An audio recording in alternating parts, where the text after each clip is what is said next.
Jenny's House, we wanted to create sustainability. So what we did when we went through the science behind the SAMHSA, which is big in recovery. Everybody here knows who SAMHSA is, right?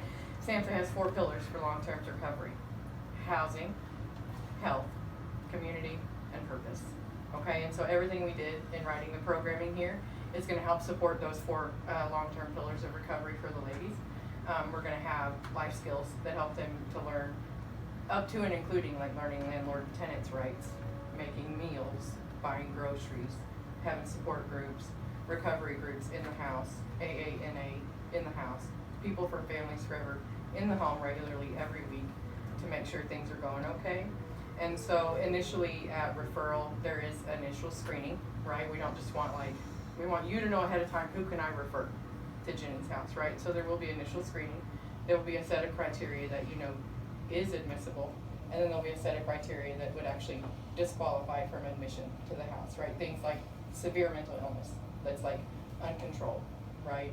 So we want a safe environment here for everybody. So as we build and as we grow, we send you guys a referral process. There will be a phone screening first. When a lady is accepted as a resident, they will meet with either a house manager or a representative from Families Forever. We'll go over all of the program. We're going to go over all of the rules and the regulations, and we're going to introduce them, orient them to anybody who's already living here. It's going to be a lengthy process the day that they move in.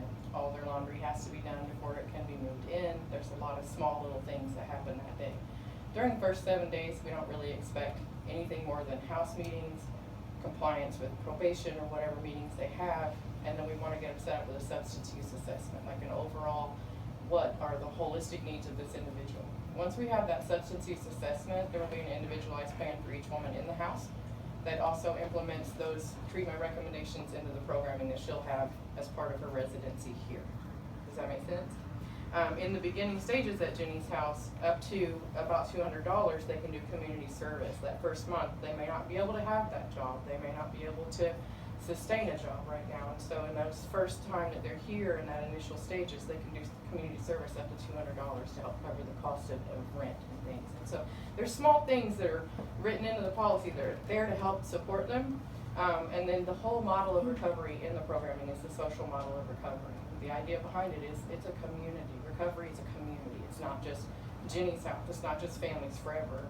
It's not just Judge Robbins. It's the whole community. And this right here is the whole example of that. Like, this is a part of the whole community standing here with this idea and this concept. And I think if we work well together, and you guys know who to refer to us, how to refer to us, and then we stay in good communication with each other, I think it'll be successful.